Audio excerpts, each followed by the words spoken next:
Ayan, eto na nga.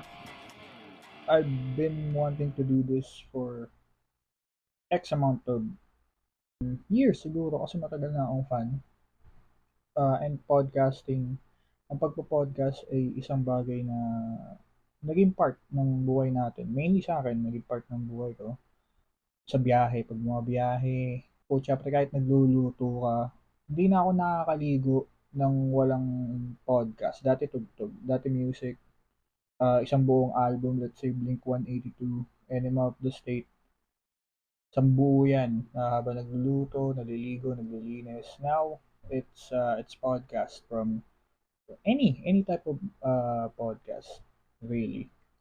Pero ang niche natin, or niche ko, is wrestling, pro wrestling. Nandyan yung WWE, AEW, bago yan. New Japan Pro Wrestling sa Japan, matagal na yan. And everything else, TNA. Pero siguro mainly magfo-focus muna tayo sa WWE kasi yun yung sikat, diba? From WWF in the 90s, and then ayun na nga. Ang nag-trigger sa akin para gawin na to is yung recent event, Clash at the Castle. Reviewin natin siya.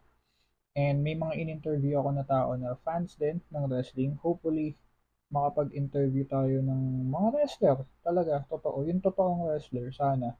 Who knows? Grabe. Sobrang lawak ng wrestling community. And dito sa Pilipinas, I'm surprised. Kasi, growing up, habang, alam mo yun, high school, elementary, high school, college, itong matanda na, ang alam ko lang is mga watch parties.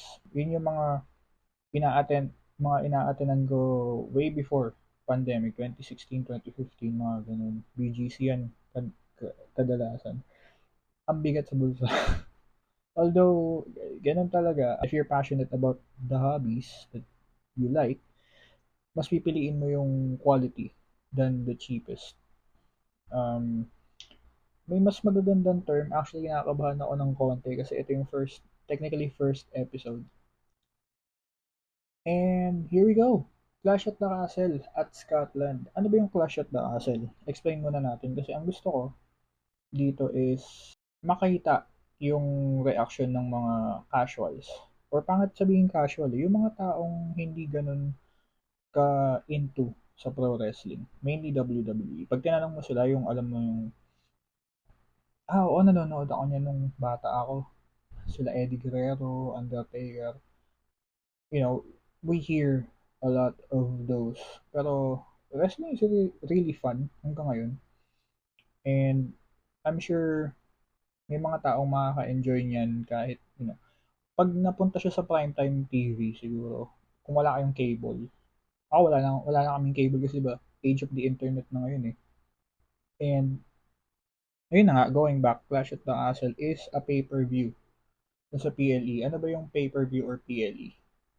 Pay-per-view, parang sa mga boxing, alam niyo yun, mga laban ni Pacquiao o di kaya sa UFC, pag yung UFC 100, 105, mga ganun, yung mga main event, mga championship matches, yun yun. So, PLE na ang tawag sa kanya ngayon. PLE means Premium Live Event. Pag-aaralan natin siguro kung bakit yun na yung tawag nila ngayon dun. Siguro gusto lang nilang bumukod sa common term na pay-per-view. Pero yun yung tawag, PLE. And sa Scotland siya ginanap. Ganun na ginagawa ng WWE ngayon. Lumalabas na sila ng US, hindi lang sila sa US. Last time nasa Saudi sila, Saudi, and then before that nasa France. Sobrang wild, sobrang ingay. Masaya. And we do watch parties din. Watch parties, nanonood kami ng live, puyatan kasi sasabayan namin yung oras ng ibang bansa. Kunyari, ito, Clash at ng Castle. Hindi ko nakita yung oras nun pa sa Scotland yun eh. Pero 2 a.m. siya dito sa Pilipinas. Diyos ko, ang hirap mag-aya. So, nanood kami para mga 11 or 12 lang kami. Although that's enough people para sa watch party. And masaya. Could be better kung mas marami. Hopefully, itong dadating na Money in the Bank, July 7. Abangan lang natin yung uh, details na I'll work things out with Hobby Stadium. Hopefully makuha natin yung slot for that day for Money in the Bank. And sana marami umaten. Ang saya. May mga TikTok videos ako nung Survivor Series, yung bumalik si CM Punk. Speaking of, yeah.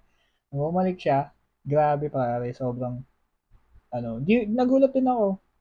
Nag-blow up siya sa TikTok ko. Yun lang yung video ko na umabot ng ganong karaming views and what's that, likes. Yung comments din, ang dami nagtatanong, lalo na sa mga malalayong lugar, like sa Visayas, may Cebu. Tatanong sila, meron ba dito sa Cebu ng community ng wrestling? Isa sa mga dahilan kung bakit ginagawa ko to ngayon. We have people like Wrestling Boy, one of the cool guys who sells favorite ko yun, Green Hills talaga.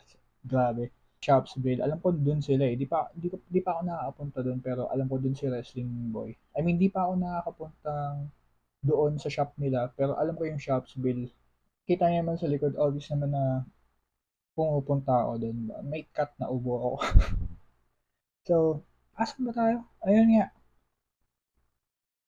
So, feeling ko siguro kailangan nating i yun ang pag-aaralan ko para hindi ako naliliwis masyado.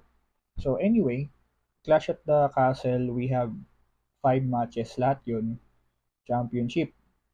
So, syempre bibigyan ko ng context yung laban, bakit sila naglalaban, kung may storyline involved ba or talagang championship lang. Kung parang, let's say parang sa MMA, na number one contender lang si ganito, tapos lalabanan niya yung champion, syempre.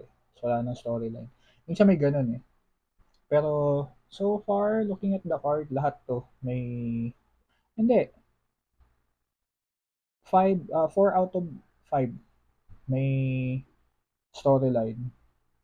And magda-dive na tayo sa first match. Right off the bat, Cody Rhodes and AJ Styles. Cody Rhodes yung champion and AJ Styles yung challenger.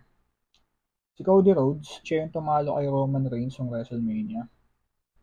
And finally, sobrang payoff nung laban na yun.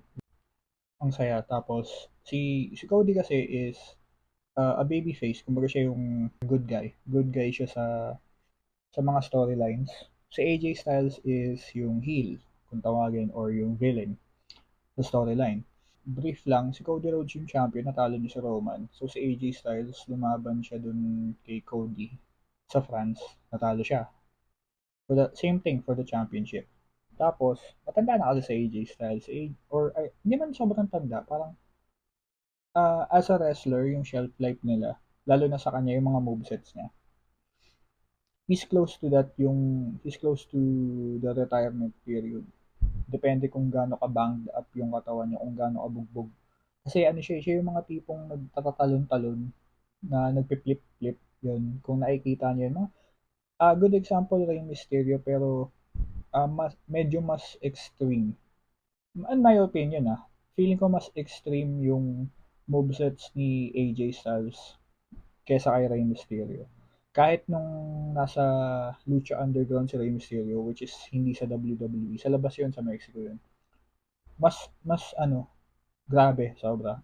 You can Google AJ Styles, lalo na yung TNA period niya. Google or YouTube. Tingnan nyo, baka ma-enjoy nyo. He's phenomenal. He's the phenomenal one.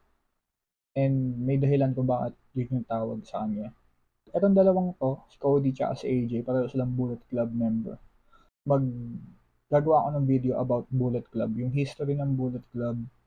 Ang saya nun, isa sa mga favorite faction ko, baka ma-enjoy nyo. Kumbaga, parang mga gang, tapos, paiba-iba yung members, and that, tignan natin So yun na nga, papunta tayo sa match. I quit match pa nga pala to, no? I quit match, ibig sabihin, alam niyo yung binibilangan 1, 2, 3, and yung submission yung tap out, or disqualification, walang ganun. Para manalo ka, sasabihin ng kalaban dapat I quit. I quit! I quit! I quit! Quit! Oh my! Yun lang. Kahit ano pwede mong gawin para mag-quit yung kalaban. And it was a fun match. And ano pala, side note, may issue may issue na nangyayari the whole show. Napansin siya ng mga tao sa Twitter kasi nung time na yun, natingin ako sa Twitter. Sabi nila may problema daw sa X na pala, no? Di na pala Twitter. Sa X ni Papa Elon. Papa Elon Musk, baka naman. Yung rope daw is, yung top rope, kasi ba't tatlo yung rope? Yung pinakaibabaw is parang maluwag. So, hindi ko alam kung maintain nila or talagang lumuluwag. Kahit i-maintain nila, and wala nang time para ayusin ng todo. So, make do na lang. Show must go on, ika nga. Kasi may nakapansin sa X or sa Twitter, formerly known as Twitter, na yung referee sinenyasan si AJ Styles na mauga ata yung rope. So, may mga nangyari kasi dahil dun sa mga following matches. So, yun lang. Isang side note. So, yun na nga, nagsimula yung laban. Nakalimutan kong sabihin na, di ba natalo sa AJ Styles yung previous match? Tapos, that magre-retire na siya, seemingly.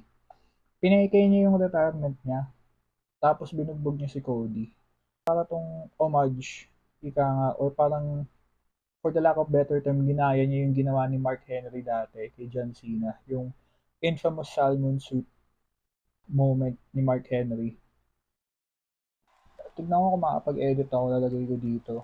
Link or video or photo. Basta yun. Ganun yung ginawa ni AJ Styles kay Cody para makuha niya yung inis. Diba? Para makuha niya yung attention ng tao na ayaw mo akong palabanan sa championship mo, bubugbugin kita. Tapos magagalit yung champion. E di ano na, sutukan na. Labanan mo ako. Gusto mo yung belt? Sige, labanan mo ako. Tapos I quit match. Ganun yung naging storyline nila. Ang pangit siguro ang pangit ikwento ng ganun. Siguro overtime gagaling ako magkwento ng ganun. Pero yun yung naging takbo ng storyline. Kasi sa totoo lang, usually kasi, pag mga feud na ganyan, kumbaga may long-term storytelling na tinatawag eh. Pero minsan, lalo na sa busy schedule nila ngayon and ang daming events, ang daming nangyayari. Unlike dati, wala silang pakialam, social media, wala silang paki. Basta, unlike dati, nakakapag-focus sila sa pag-nourish ng mga storyline, kung paano nila i-build yun. Pero at least at the very least ngayon, bumabalik sa importansya ng storyline na eto, invested ang mga tao. Lalo na yung main event. Ito kasi dapat main event to. Kasi main title yung hawak ni Cody. WWE Championship. Or Undisputed Championship. Pero, yung dalawa kasi yung main title sa kanila, technically Marami nagsasabi na hindi, isa lang. Pero, dalawa. Ito, yung hawak ni Cody, tas yung isa yung World Heavyweight Championship naman. Kay Damian Priest. Yun yung main event mamaya. So, ayun, naglaban sila. Si AJ, eto maganda yung match, technicality wise, tapos may dugo. Bihira na kasi sa WWE ngayon yung dumudugo yung ulo. Di katulad nung araw. I quit! I quit! I quit! Wala na nga rin bra and panties match eh.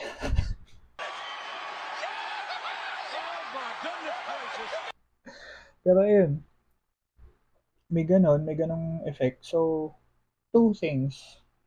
Una, pinadugo yung ulo. Kung bihira na lang nila gagawin yun sa WWE, ibig sabihin may importance. Ibig sabihin parang highlight yun ng laban. Hindi ko nakita yung highlight niya. Parang lumabas na lang si Cody na duguan na, si AJ Styles na duguan na. Siguro hindi ko napansin, pero kasi nung pinapanood ko siya, sinabi na lang ng commentator na tumama daw yung ulo sa ganito, nung tinulak. Kumbaga parang i-invest mo yung tao na bakit dumugo yung ulo, yung 'di ba parang high spot kung tawagin, ibig sabihin parang main ano ba magandang term? Kumbaga parang big move moment na kung ganun yung gagawin niyo, papaduguin niyo yung ulo. Pakita niyo sa fans, hindi yung ano, eto kasi yung blading, nagbe-blading talaga sila. Yung blading, hindi mo kailangan pakita sa fans. Yun, ang ibig ko sabihin yung execution kung ano yung dahilan ba't dumudugo yung ulo niya, storyline wise. Kunyari, kasi bawal na sila mamalo ng steel chair sa ulo. Ano yan, can of worms yan, related kay Chris Benoit, alam niyo nangyari doon, yung mga iba hindi. So, we'll make a video tungkol doon siguro, somewhere along the line, pag wala akong magawa. Kasi ang dami re-reviewin, so totoo lang. Nakaka-overwhelm. Pero, ayun, number one, yun yung importance ng blood sa match. And, yung isa pa, ito, yung nanay ni Cody nandun, nanonood sa audience, sa tabi. Kung nakapanood na kayo ng wrestling dati, usually pag merong kunyari ako yung competitor, tapos may kakilala ako sa ringside, tapos nilapitan siya ng kalaban ko. Usually, ang nangyayari dyan is sasampalin siya nun. Tapos yung kalaban ko walang bawi kasi bawal niyang saktan, lalo na pag babae, lalo na bawal nilang saktan yung nasa ringside. So, ganun. Ganun yung scenario. And ganun yung nangyari. Ganun yung nangyari. Nilapitan ni AJ Styles yung nanay ni Cody. Sinampal siya. It could have been better. Parang ganito. Kasi, di ba? Hindi, ano to parang saan lang to. May naisip ako, kumbaga parang kung ganun, since nakita naman natin na from time to time yung ganun nangyayari, ibahin natin ng konti. Lalo na yung match, to keep in mind. Yung match is I quit match. Kunyari ako si AJ Styles, tapos si Cody nasa ring. Uh, Hahawakan ko yung nanay. Ano naman yun eh? Ano naman, choreograph, scripted, kung ano man tawag nyo dun.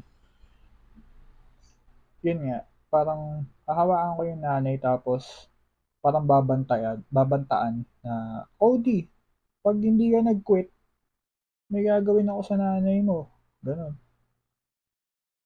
Tapos, edi sasabihin nung nanay niya na, wag Cody, parang, no Cody, kaya ko to.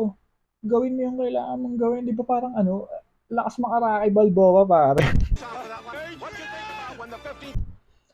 Ano lang yun maganda yung match overall. Pero parang element lang yun na naisip ko na could have been better. Ika nga ano ba, ano nagpapawisan ako. Pero yun nga, could have been better. And that's fine. Which is still fine, di ba? And ayun, nagkaroon ng handcuffs or posas na spot. Pinosa si Cody, nakawala siya, and ang galing talaga ni AJ Styles umiwas sa sakuna. I mean, in reality although sinasali niya yung mga spot, syempre, it's one thing to fall down safely na babagsak ka ng walang peligro. It's another to fall down professionally. Paano ba yung tamang term? Pero ang galing niya, grabe. Parang alam niya kung paano bumagsak. Alam niyo yung mga pusa, yung sa mga cartoons, yung kanyari yan, pag bumabagsak sila tapos sa ere, okay na. Para siyang ganun. Alam niyang bumagsak ng maayos and make it look like parang nadisgrasya siyang malala. Ang galing. Grabe. Yun yung nakakatawa. Sobrang, yun, parang nod sa athleticism ng tao. And yun ang nakakatuwa sa pro wrestling. Ano sila, kumbaga parang sinasabi ng mga iba na glorified stunt men and women. That's fine, di ba? Ipe-perform mo yan sa harap ng libo-libong audience ng smooth dapat. Although may mga incidents like yung mangyayari mamaya. Di ba? It's something to be amazed about and enjoy as well. Which is, yun yung ginagawa namin. Sa wrestling community, yun yung ginagawa namin. Alam namin lahat. Huwag kayong mag-alala. Hindi kami yung common phrase na naririnig namin ng tondo-tondo mo na naniniwala ka pa dyan. Naniniwala kami sa entertainment aspect. Yun na nga, nanalo si Cody kasi ang kulit ng spot, nangyari na to dati sa mga previous I Quit match. Pero yung spot is parang pinosas niya si AJ. Nakawala si Cody sa posas, tapos nilipat niya kay AJ, pinosas niya sa tali, so walang kawala. Tapos kinuha niya yung hagdan.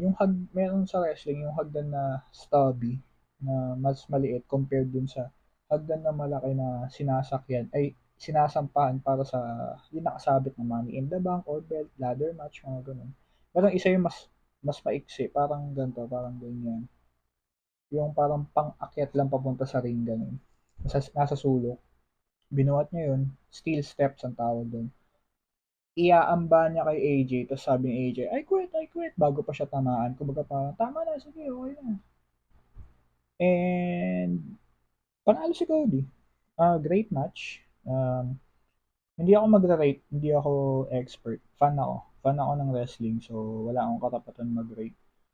Personal rating siguro, pero I won't do it. Siguro kayo, i-rate nyo, comment down kung anong pakiramdam nyo, what could have been better sa match, and kung magra-rate kayo, anong i-rate nyo. So, ayun, AJ Styles versus Cody. Cody won, still the champion. Great defense. Second match, women's tag titles. Women's tag titles, triple threat to. Medyo makulit to. Pag sinabi mong triple threat, ibig sabihin, tatlo yung maglalaban. Pero ito, tatlong team. So, introduce ko lang. Yung first is yung Unholy Union. Si Alba Fire at saka si Ayla Dawn. Ayla Dawn. Dawn, parang Dawn sa Lueta. Yun. Taga Scotland sila. So, may tatlong Scottish competitors sa, or apat technically, pero tatlo, kasi team yung isa, na lalaban sa hometown nilang Scotland. Clash at the Castle Scotland kasi. So, sila yung una. Challenger sila, hindi sila champion. Ang champion is si Bianca Belair and Jade Cargill. Very athletic, very powerful women. Women's to, by the way. And yung sumunod na team is another challenger, si Shayna Baszler tsaka si Zoe Starks. Ano sila, parang mga submission specialists. Si Alba Fire tsaka si Ayla doon, ang style nila parang theatrics, ganun. Parang acrobatics, theatrics. Yung, basta, mapapansin niyo yung difference sa mga styles. Si Bianca Belair tsaka si Sino Jade Cargill, ayun sila. Ano sila, powerhouse, yung buhat-buhat, strength, ganun. And yung sumunod is si Shayna Baszler and Zoe Stark. Ano sila, parang submission specialist. Kasi yung isa MMA fighter yun, si Shayna Baszler. And I think si Zoe Stark din, I would need to do some research. Pero alam ko siya din. Pero technical wrestler sila kung tawagin. May mga hold-hold, mga pinupulupot-pulupot yung kasukasuan. Ganon yung style nila. Mga Chris Benoit, Kurt Angle, ganyan. Daniel Bryan or Bryan Danielson na siya ngayon, which is totoong pangalan niya yata, alam ko. Yun. So, eto na nga. Eto yung sinasabi ko yung tungkol sa ropes kanina. So, spot fest yung match, yung tag team moves, yung mga combo-combo. Tapos may spot doon na, eto pala, mabanggit ko lang. Kasi pag sinabi mo triple threat, wala dapat disqualification. Kasi kung tatlo yung naglalaban na, tatlong magkakaiba, triple threat, walang magkakampi, magkaaway lahat. Pag na-disqualify yung isa, wala kang i-disqualify. Walang mananalo. So, draw lang siya ganun. Alam ko walang ganung rule sa WWE. Alam ko walang draw na result dun. Unlike sa ibang promotion, AEW, kasi may time limit sila, mga ganun. New Japan. Pero sa WWE, supposedly wala. Sa pagkakaalam ko. Pero may mga draw kasi, siguro disqualification or what. Dapat walang ganun. Since tag team siya, dapat yung magtatag, yung nandun lang sila sa tali, parang aantayin nilang makapasok sila sa ring bago aantayin nilang matag sila ng kakampi nila bago sila makapasok sa ring. Parang unnecessary na siya para sa akin kasi wala dapat disqualification kasi triple threat nga. Kaya doon ako na weirdohan. They made use of it. That's fine. Eh, ito nga, yung sa ropes nga.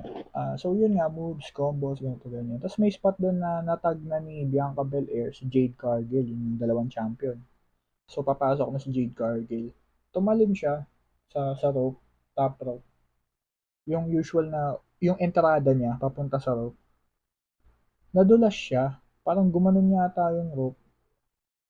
Imbis maapakan niya, gumanon, tapos mali yung apak, so nalaglag siya. So yun yung tinatawag na botch or nagkamali na hindi dapat part ng ginagawa nila or kung ano yung plano nila.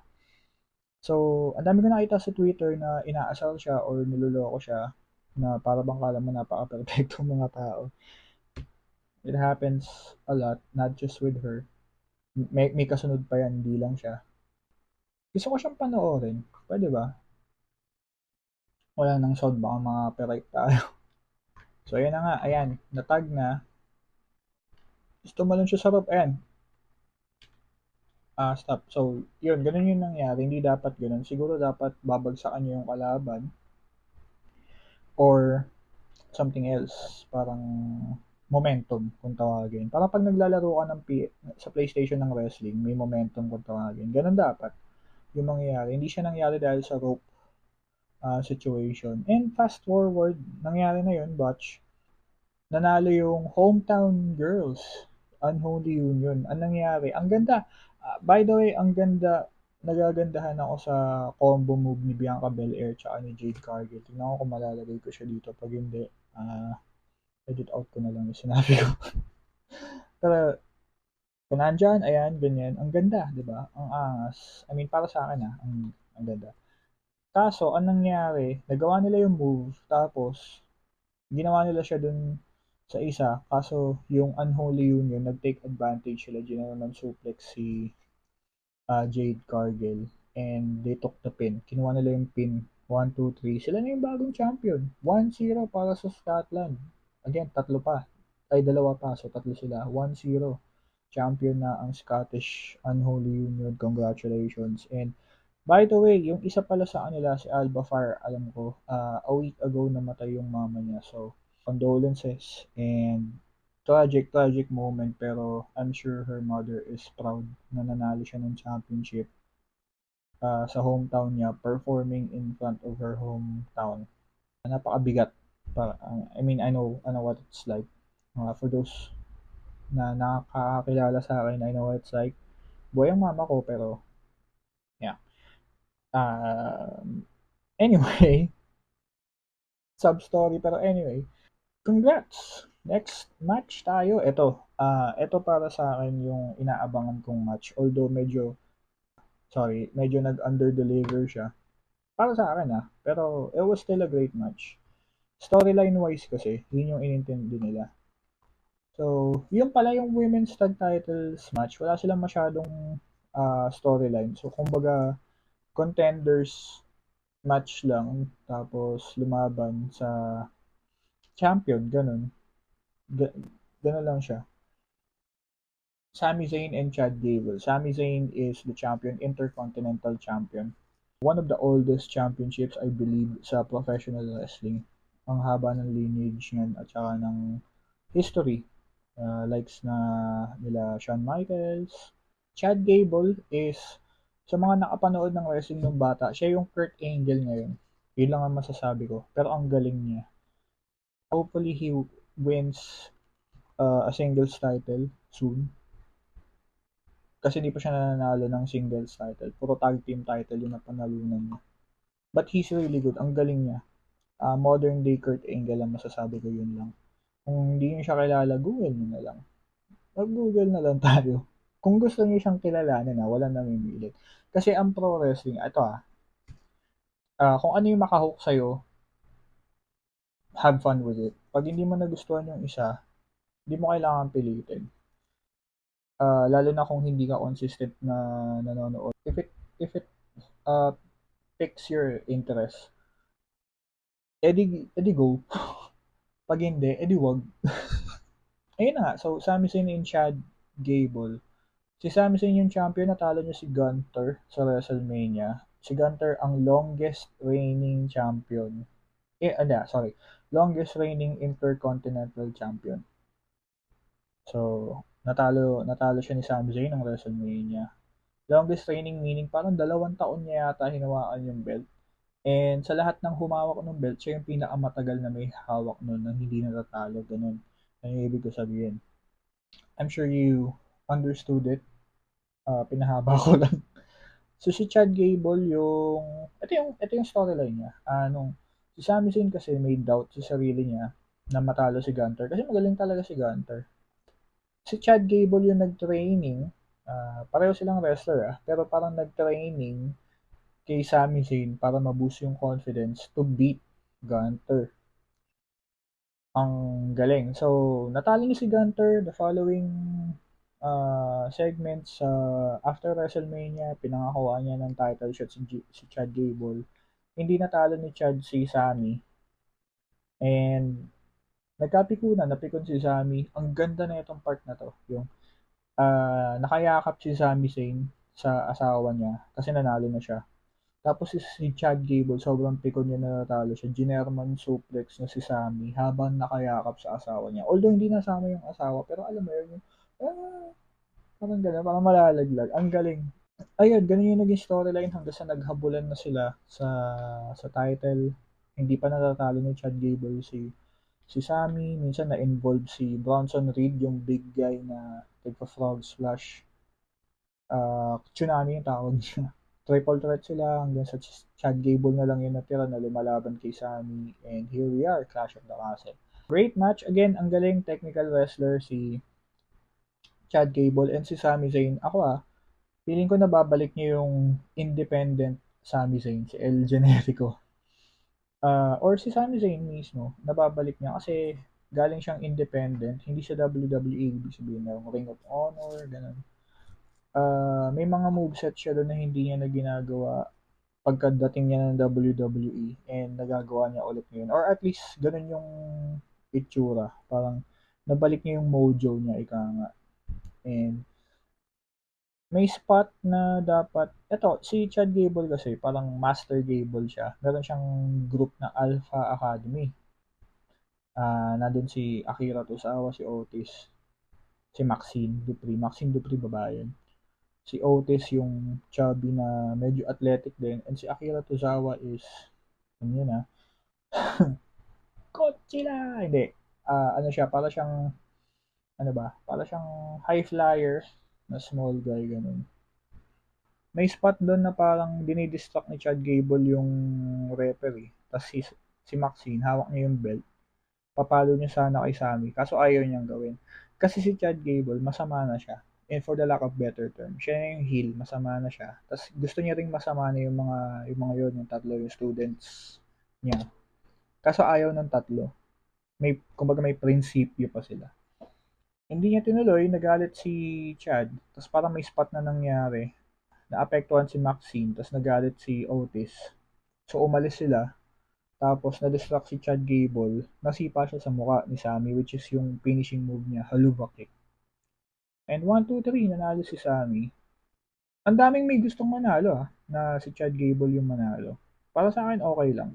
Si Triple H na kasi may hawak ng creative, siya na kasi yung head of creative ngayon, chief content officer, ang alam ko. Mahilig siya sa slow burn or long-term storytelling. So baka ganun yung ginagawa niya. Medyo matagal na. So Triple H ano na. Pero naniniwala ako na may payoff to.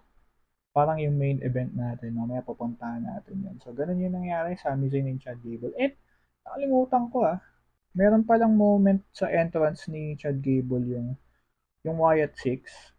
Parang nagbadya sila. Wyatt Six is yung faction or grupo ng mga syempre wrestlers pero they're posing as creepy spooky characters na mainly created ni Bray Wyatt. Bray Wyatt, Wyndham Rotunda rest his soul.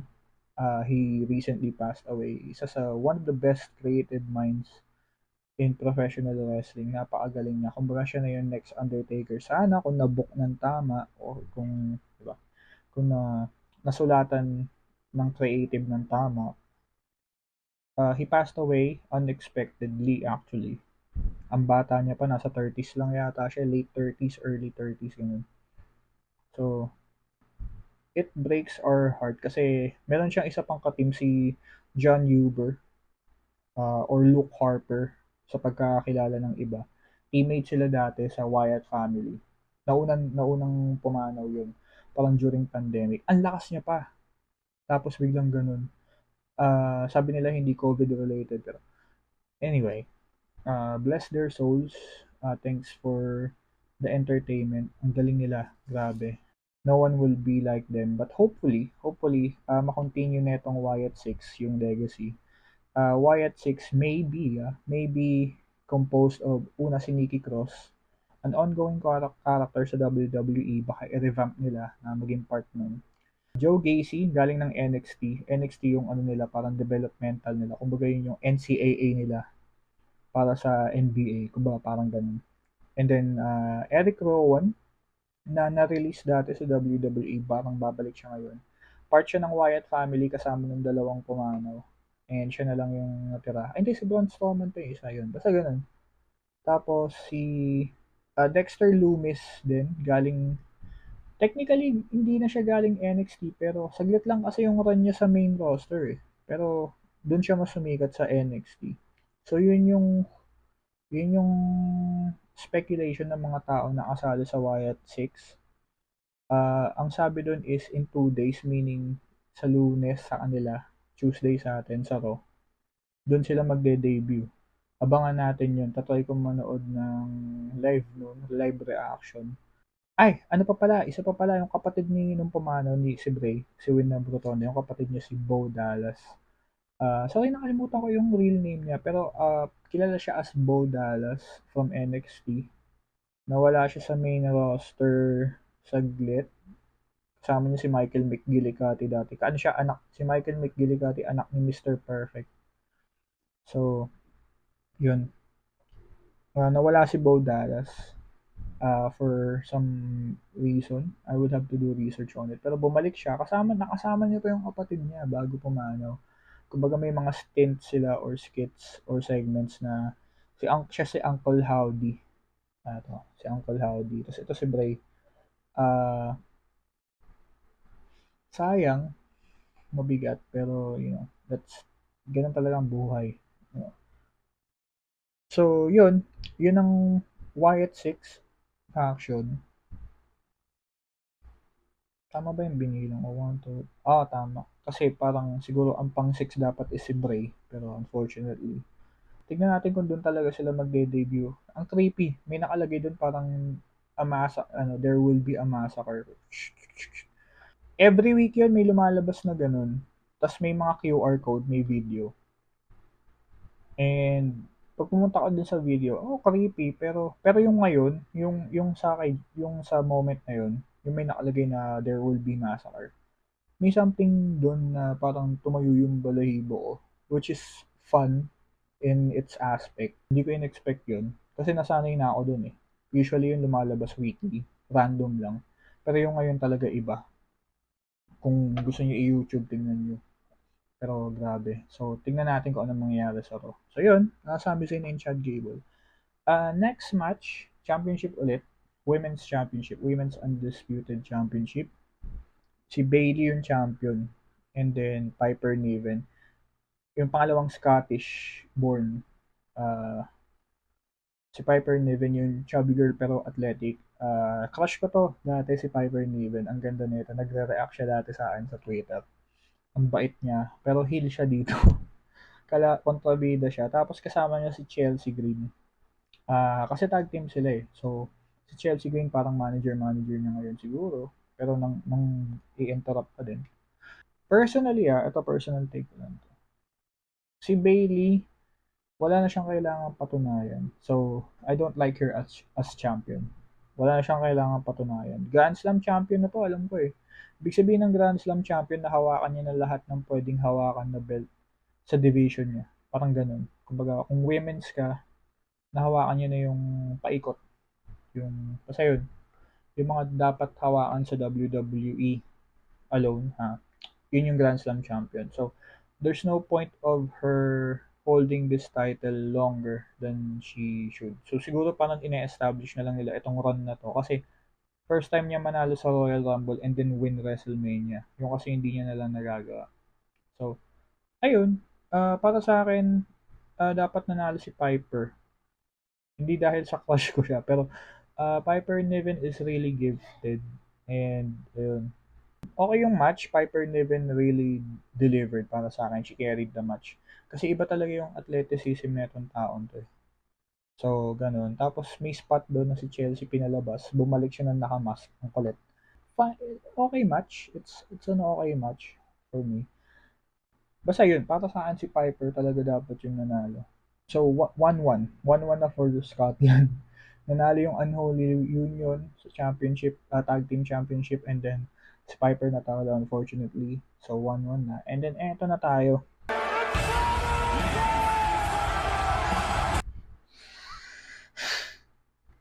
Main event. Eto na nga. Grabe. Ito yung dahilan kung bakit ginawa ko na to. Itong review na to. Kasi, grabe yung nangyari. I mean, for me, or for others din na sumusubaybay. Kasi, for context lang, si Damian Priest yung champion, part siya ng Judgment Day. Judgment Day is a group consisting of Finn Balor and Dominic Mysterio, anak ni Rey Mysterio. Grabe. Siya yung pinag-agawan ni Eddie at saka ni Rey nung araw, yung Dominic, I'm your papi. I'm your father, Dominic. I'm your papi. Ganun, siya yun. Malaki na siya ngayon, nagre-wrestling na siya. And si JD McDonough.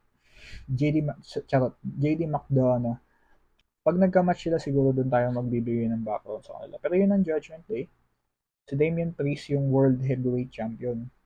Another main title sa WWE. I should say, para sa akin I should say kahilera siya ng hawak ni Cody. Parang nung araw, may World Heavyweight title tsaka WWE title. Sa SmackDown tsaka sa Raw. Ganon siya ngayon. And isa pa pala, sorry kasi injured kasi siya ngayon, si Mami. Kilala niyo si Mami. Kung nandito kayo, interesado kayo sa wrestling, kilala niyo si Rhea Ripley. Imposibleng hindi. Huwag niyo ako niloloko. Ayun. Context pala, no? Context is, si Seth Rollins yung former champion. Technically, si Drew, itong kalaban niya. Pero si Seth Rollins, WrestleMania, siya yung World Heavyweight Champion. Kalaban ni Seth si Drew, WrestleMania. Hindi Clash at the Castle. WrestleMania was April yata. Late April or early May. So, ganun. May watch party kami, tapos nakalimutan ko, di ba, yung date. Si Drew, nanalo siya. Natalo niya si Seth. Ang gago na ito ni Drew, di ba, nag-celebrate siya. Another context, kung bakit ang gago niya. Kasi, feud sila ngayon ni CM Punk. Ang nagbabalik, mainit-init, mga kaibigan. The voice of the voiceless. Second City Saint. The best in the world. Makita ba? Kasi alam niyo na yun. Google niyo na lang yung shirt. Magkaaway sila, Drew McIntyre and CM Punk. Nanalo si Drew sa WrestleMania, tapos si CM Punk kasi nasa commentary kasi injured siya. Tapos ang galing, ang uminjure sa kanya si Drew McIntyre. So yun. Yun ang context. So, medyo nagkapikunan, binugbog ni Punk si Drew after niya manalo. Tapos lumabas si Damian Priest na at the time siya yung may hawak ng Money in the Bank. Another context, yung Money in the Bank, yun yung mapapanalunan mo sa ladder match. Pag hawak mo yun, pwede kang mag-cash in sa champion anytime. Ibig sabihin, pag kinash in mo yung briefcase na yun, pwede mong labanan yung champion kahit injured pa siya, kahit tulog pa siya, kahit nasa CR pa siya. Wala pang gumagawa nun, pero ideally ganun. Ganun yung scenario. So, heel ang Judgment Day, ibig sabihin kontrabida sila. So, talagang gagawin nila yung parang cowardly tactics, ika nga, for the lack of better term. Cowardly tactics na i-cash in yung Money in the Bank habang bugbog si Drew. So, yun, ganun nangyari. Punk screwed Drew. Or Drew screwed Drew. He screwed himself. Kasi umuwi na siya. Chong, umuwi ka na. 'Di ba? Nakuha mo na yung belt. Ayun na yung asawa mo. Umuwi na kayo. Wala ka ng match. Umuwi ka na. Hindi. Ginulo niya si Punk. Syempre, 'di ba? Tao lang si Punk. Napikon. Ayan. 'Di ba? Yun yung context. So, si Damien Priest ang champion. After a few months, nakapagdepensa naman siya sa mga ibang competitor. And eto na, si Drew lalaban na. Gagalit pa rin sila ni CM Punk kasi nga, di ba, dahil dun sa nangyari. Pero, ang ina-expect ni Drew is mag-focus sa match. And, eto main event to and si Drew yung Scottish dito. Si Damian Priest, Puerto Rican. One thing yung entrance ni Drew, siguro yung mga iba nagsasawa na, pero he never ako magsasawa sa entrance niya na may bagpipes. Kasi di ba Scottish, tas yung drums. Nakalimutan ko yung title eh. Nakalimutan ko yung title nun eh. Mamaya, siguro pa-post ko na lang dito kung ano yung title ng kanta. Pero yung parang marching song ng mga Scottish, yung mga naka-kilt. Ganda. Iba yung pakiramdam, parang Braveheart feel. Alam mo yung Braveheart, si Mel Gibson. Sons of Scotland, I am William Wallace. Tapos, Damien Priest, normal lang. Oh, rise. Ganun yung niya, entrance niya. Tapos, jig, jig, jig, jig, ganun. Mga palm mute sa gitara. Solid. Solid, big meaty man slapping meat. Ibig sabihin, pareho silang macho eh. Mga 6'5". I have to look up their height. Kasi yung mga malalaking mama na nagpapaluan, nagsasapakan, ganun yung match. Although si Damien Priest may konting athleticism, yung mga roundhouse kick niya, mga ganun, angas. Si Drew with his glass glow kiss. Yung glass glow kiss niya is yung headbutt na ganun, yung grabe talaga. Tapos may spot, nasa labas sila, pumasok ulit si Damien Priest. Ito na naman yung rope, and this time, nakakatakot yung nangyari. I mean, ako personally, as someone who's been watching wrestling for more than 20 years, nakakatakot yung nangyari. Kasi, parang tumalon si Damien sa rope, tapos yung niya, yung paa niya, kumalawit dun sa second rope, tapos umipit. Pakita ko na lang yung picture. Ano yung ginagawa ko? Ayan dyan. Ganyan yung nangyari. Tignan nyo. Umipit yung niya, yung legs niya. Konting pagkaamali pa, pwedeng naputol yung niya. Buti hindi. Pero po konting pagkaamali pa, parang jeopardizing sa career niya. Yung Kevin Well, alam niyo yung nangyari kay Kevin Well? Tsaka kay Paul George din yata, yung shin bone, gumanon. Kay Chris White, tama ba? Chris Weidman and Anderson Silva. Yung nangyari sa kanila, yung mid-low kick nila, tapos yung gulugod, tumupi. Ganon. Konting pagkakamali, baka ganon yung nangyari. Tapos ang awkward. Ah, bukod sa bukod sa weird na nangyari na yun, or masaklap yung nangyari kay Damien Priest, buti hindi, na paano nila tatapusin yung match. Lalo na ang ganda ng finish ng match para sa akin. May mga galit dyan, pero para sa akin, ang ganda ng finish ng match. Cinema. Absolute cinema. Suck my charot. Eto yung nangyari na yan. Obviously, injured si Priest. Si Damian Priest, yung champion. Obviously, injured siya. Hindi to part ng dapat nilang gagawin. Hindi to dapat part ng spot. Hindi dapat to kasali sa pinlano nila. Pero props to him kasi tinapos niya yung match. Hindi ko alam kung may binawas sila sa mga dapat nilang spot na gagawin. Mukhang meron. As someone, mapapansin niyo yan pag matagal na kayo nanonood na parang, dapat may gagawin sila dito, parang di nila ginawa. May nilapitan silang spot, kunyari yung lamesa ng announcer. Nilapitan nila pero parang di nila ginamit. Yung mga ganun. Siguro may mga iniwasan sila na to further the damage sa legs niya. Di ko kasi alam kung tuhod or ankle, malalaman natin. Siguro sa Raw kung ano mangyayari. And ayun, he continued the match. Tapos ang risky pa ng mga ginawa niya. Props to him, pare. Solid. Solid ni Damien Priest. Rise! Sa mga naysayers, sa mga doubters, Rise! kung bakit siya champion, screw you. Damien Priest deserves to be a champion, and he is a champion. Rise! Alone dun sa ginawa niya. That's a champion's heart. Kahit heel pa siya or what. Grabe, wala akong pake. Damien Priest, all rise for El Campeon. Rise! Ganun. Very good, Priest. Grabe, naging fan. Fan ako, di ako masyadong fan ni Priest, pero dun sa nangyari na yun, massive respect for continuing the match. Mangilan lang ang mga nakakagawa niyan like Triple H, Finn Balor, continuing the match kahit sobrang injured sila.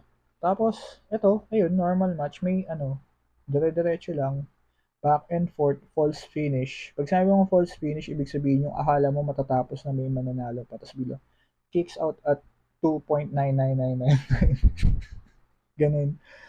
Tapos may spot doon, ayun na nangyari na. So, match, palitan, back and forth, sapakan, ganyan. May spot doon na parang tinulak. Nagaling props doon sa referee. Nakalimutan ko yung pangalan niya, parang, Orango Tonga, parang ganun yung pangalan niya, ng referee. May spot doon na itinulak si Damien Priest yata. Tapos, yung referee umiwas, lumabas siya ng ring. Yung reflex niya ang bilis, parang siyang pusa, lumabas siya. Tapos, ayun na, normal bakbakan na ulit. Pabalik yung referee, nakaganon siya sa tali. Ito, ano to, planned spot na to. Bumalik siya dun sa tali. Natulak siya this time. So, down yung referee. Eto na nga. Down yung referee. Tapos, ginaknife powerbomb, ganyan, ganyan, palitan ulit. Tapos, tinamaan si Damien Priest ng SS ni Drew McIntyre, yung Claymore, ang angas nun, yung sipa niya pag ganyan, ito yung tao. Bang! Ganun. Or siguro papakita ko nga dito. Ganun. Tinamaan. Tapos walang bibilang, tulog yung referee. So, ano siya, hinatak niya yung legs ng gano'n. Para bumilang, bumibilang yung mga audience para sa hometown hero nila.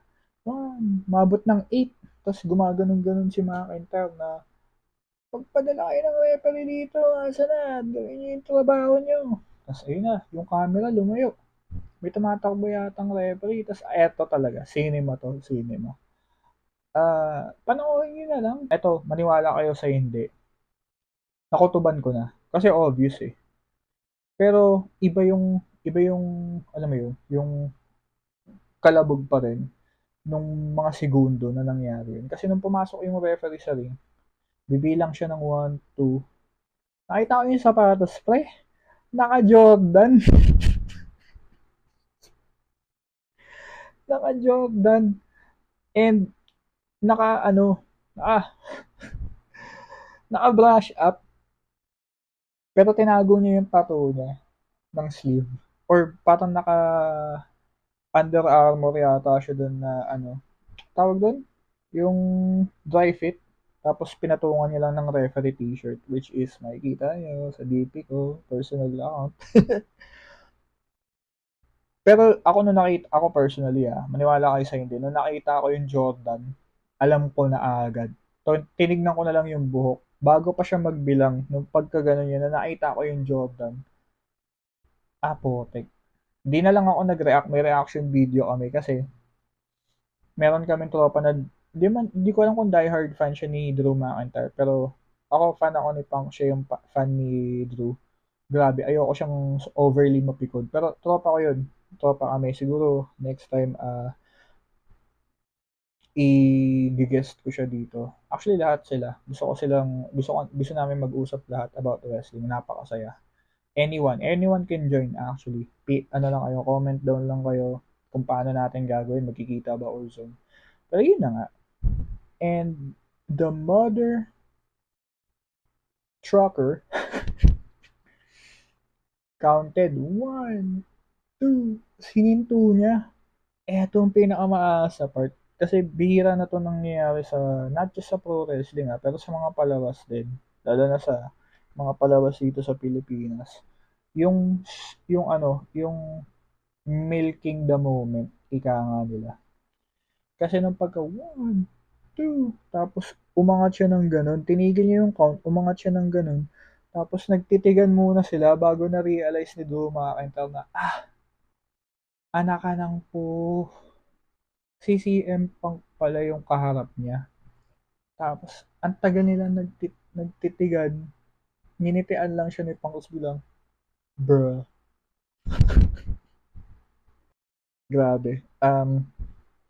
Ang simple, di ba? Medyo simple ton. Para sa akin. Kasi nangyayari na yan sa wrestling dati pa eh. Mga panahon pa nila Stone Cold, yung mga special guest referee, nangyayari na yan eh. Pero bakit? Bakit ganun yung effect? Kasi, una sa lahat, gina ginago na ni Punk si Drew dati pa para sa championship. Same championship ah. Tapos uulitin na naman. And this time in front of his hometown, his friends and family.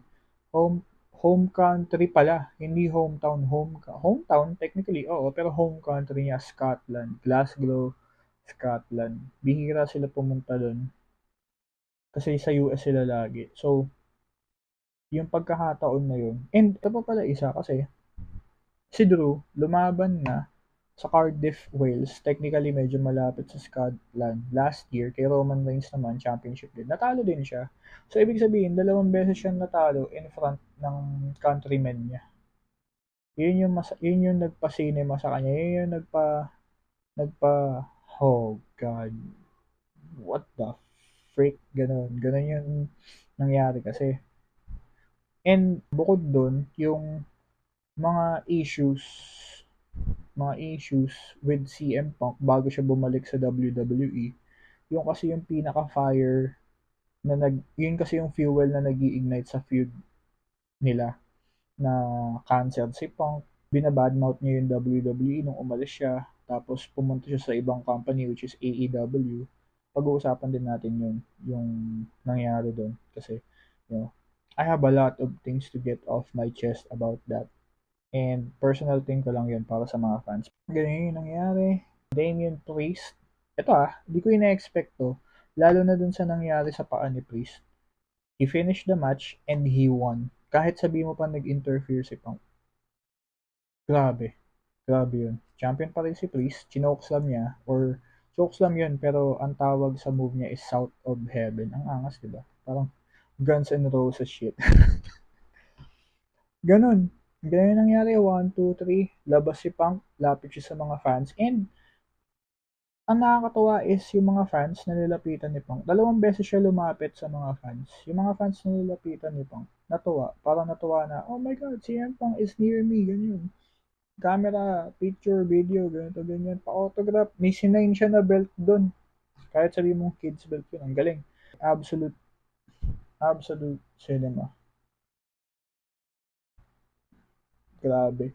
And ito yung kinaganda. Yung feud ni Punk at saka ni Drew McIntyre. Ni CM Punk at saka ni Drew McIntyre is probably, arguably, the most over feud sa pro wrestling ngayon kahit sa ang promotion. Yun yung feud or yun yung away na pinaka pinag-uusapan ngayon sa pro wrestling.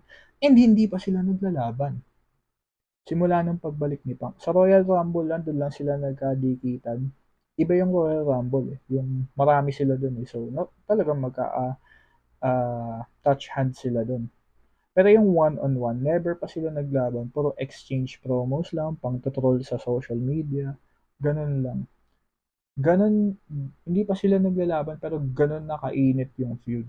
And people, yung mga tao hindi nila in-expect to kasi nung bumalik si Punk, ang in-expect nila is si Seth Rollins kasi meron talaga silang to, meron talaga silang hidwaan dalawa si Seth Rollins at si CM Punk. Personal issues talaga yun na galit si Seth Rollins sa kanya kasi binabadmouth niya yung WWE nung wala siya doon. Tapos, cancer daw siya sa lipunan, yung mga ganun. Sa locker room cancer, mga ganyan. Backstage, hindi daw siya napapakisamahan. Although, we'll talk more about that.